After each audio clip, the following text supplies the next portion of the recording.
Hey there everyone, happy Saturday, welcome back to the channel.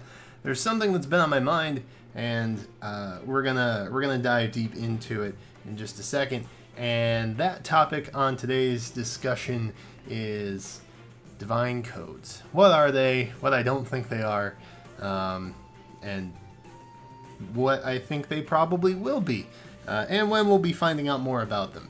That's the more important factor. So in the meantime, we're just gonna have this in the background. That'll be fun. So divine codes. Let's start with what I think they aren't. I don't think they are for summoning things. I know that the Reddits and the game presses, the boards they've been talking about, I think they're going to be used for summoning Book 1 heroes. I don't think that's the case. It doesn't seem to make sense to me, and like any reason that they would take away from banners doesn't make sense to me. That's the main takeaway. I don't think IS is going to be like, hey, we don't want you summoning on this, no matter how old these units are. I don't think that is something that they would do. I also don't think they're another currency for like an in-game mode. As you can see, I have a ton of arena medals over there. Just way more than I know what to do with. Crowns are another weird thing that like you can get multiples, but it's really just kind of like a status thing. Like you've been tier 21 in arena so many times. I don't know. It just seems odd to me. Then, you know, there's the chair. I don't think it has anything to do with like a status for the game mode that you get them from. I don't think it has a tie for that. What I do think it's for is I think we're going to be getting the option to either add a merge or increase star level onto Book 1 heroes or heroes that were Gen 1 moving forward. And the reason I say that is there's a couple reasons, but if you look at the positioning of them, they're down there, they're kind of in their own row. The Midgard gems, which are up near the Dew, they aren't grouped with those. They're down just above the blessings, which are kind of like an enhancement item that you use in the game. And granted, they're nowhere near the dragon flowers, which are also an enhancement kind of item. I don't really know what to say about that. They're just there. No, I don't know. Maybe it's because they're under items. Like the dragon flowers are kind of under items and above items that allow you to get new heroes and or modify weapons. So maybe they're modifying stats and that's what they're... Oh, air died. That's unfortunate. Maybe that's why they're there. I don't know. These, I think, are going to impact the individual hero themselves. So maybe that's why they're above the blessings, because that's kind of what blessings do. I don't know. Positioning seems weird. There's obviously going to be more additions in the future. The fact that it's Divine Code Part 1 definitely indicates that there's more than one part to it. So it makes sense that it's not just there for funsies. Like, we're going to have that row expanded. There's going to be more, similar to how we have a full row of blessings. Well, almost. Technically, it's a row of 5, but you get my point. So the positioning, I think, does kind of help indicate to us what it's going to be about. The part 1 is interesting, right? So if you go and look at the books are in parts or sections of Roman numerals, which I think is maybe a disconnecting factor to the 1 that we have down here. But I think more than likely that's segmenting it out into, or talking about rather, Book 1 heroes, Part 1 heroes, parts of the story, heroes that we got in Part 1 of said story. I think that's more or less what it's indicating. I think a lot of people are also pretty on board with that particular concept, so I don't think that's anything earth-shattering. The part may also indicate that we have to have a certain number of each part to then enhance a hero. So you need so many of part 1, so many of 2, 3, and 4 in order to enhance them in a certain way. Like maybe that's what it's for. This isn't like the first time that things have been split up. In fact, Dragon Flowers have that parentheses with the armored infantry flyer. It's just curious that they go with like just an alphanumeric 1, not a Roman numeral. I don't know. It's a little strange, but it's obviously segmenting into something. It's in its own row. It is clearly telling us that we're going to get multiple parts. It even says part 1. Like, we're gonna be getting additional versions of this divine code, which is like this paper that has otherworldly power on it. Now, a lot of people, when they saw otherworldly power, they thought, oh well, other worlds, summoning heroes. It must be something to do with summoning. Which is a pretty good guess. It's not far off the mark, I don't think. But I think the power factor is something that we should be paying more attention to. And the reason I bring this up is there's a lot of units that have become less relevant lately, and it's not just all book 1 units. Granted, the power creep is real, but we still have to do monthly quests, weekly quests, whatever, with certain heroes. Mainly the Asker trio. So Anna, Alphonse, and Sharena. This is a type of enhancement that would also bring a kind of usability to other Book 1 heroes, but also these guys as well. Just because, like, there are obviously no other Alphonse, Sharena, and Annas that you can merge into the original Asker trio. So really, the only way you can enhance their stats are with Dragon Flowers. Like, that's it.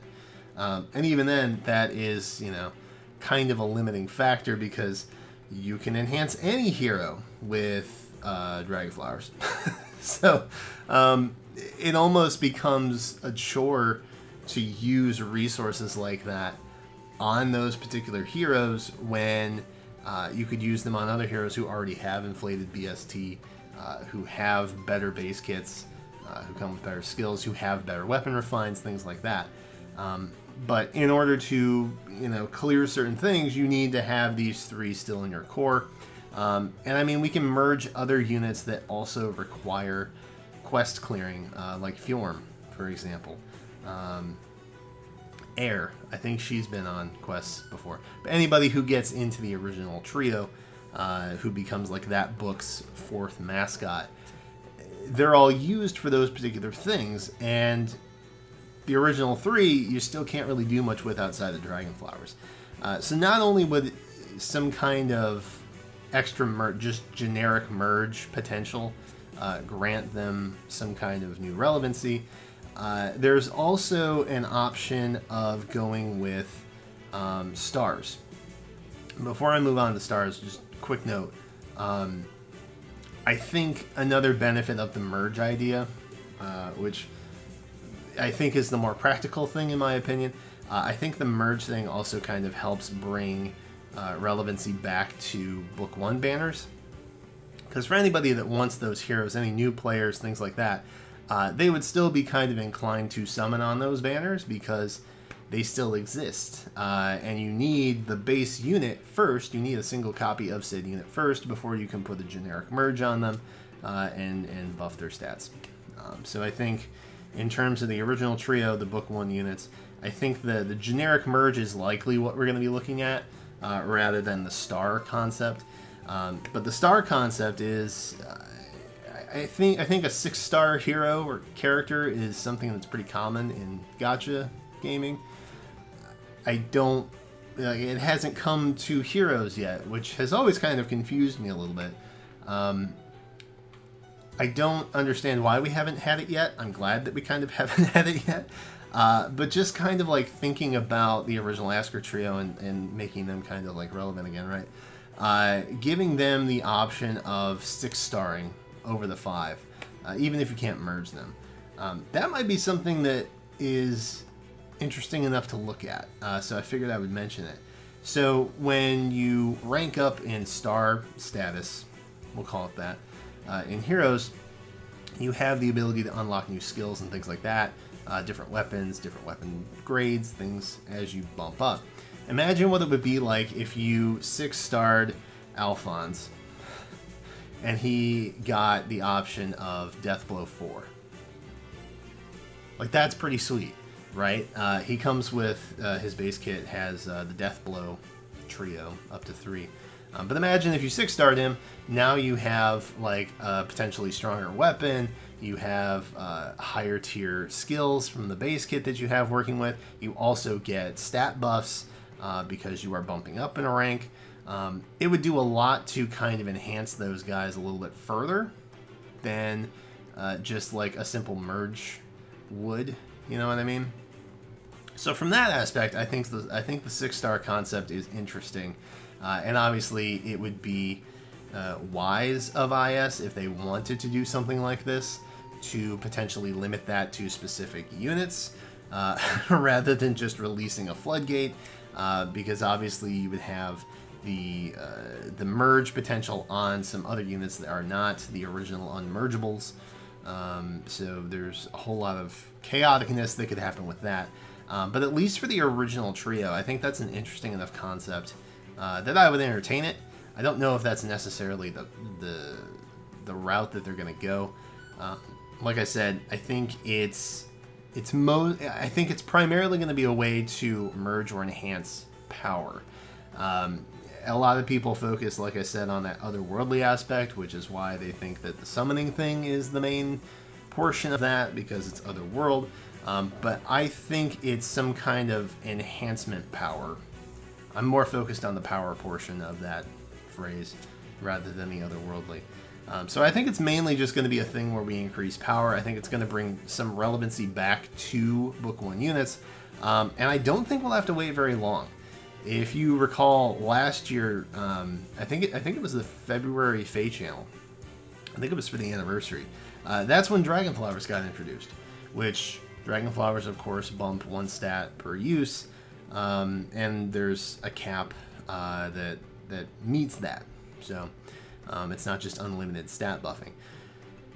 So I think more than likely what we'll see is something about this come February, or maybe even end of January. I don't know when we're going to get a FEH channel, but we should get one for the anniversary relatively soon. Not to mention the cutoff for ranking up. It's a lot to rank up in Strike right now. It's high. It's very difficult. I had been ranking up max every time so far, and my last score of 770 only put me in the top 500, which got me a bump of 1 rank. So now I'm in rank 14, and I was in 13. I went from 13 to 14 with 770 points.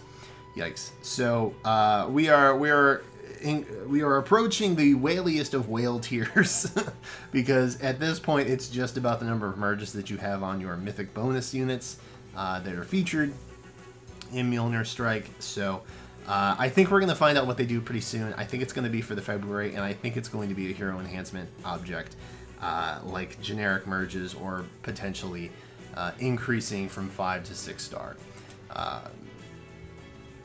I think that's maybe what it is. Anyway, those are my thoughts. They may not be yours. So let me know what your thoughts are in the comments down below. What do you think these crazy divine code things are? If you're new to the channel, be sure to subscribe. We have a lot of stuff coming up. I actually just mapped out the video roadmap for January, and there's some stuff coming up. We got a new Heroes prediction coming up on either Monday or Tuesday of next week, so be sure to subscribe so you don't miss that. And then some other stuff beyond. So thank you guys so much for watching. Like I said, thoughts and comments down below. And until then, I will catch you next time.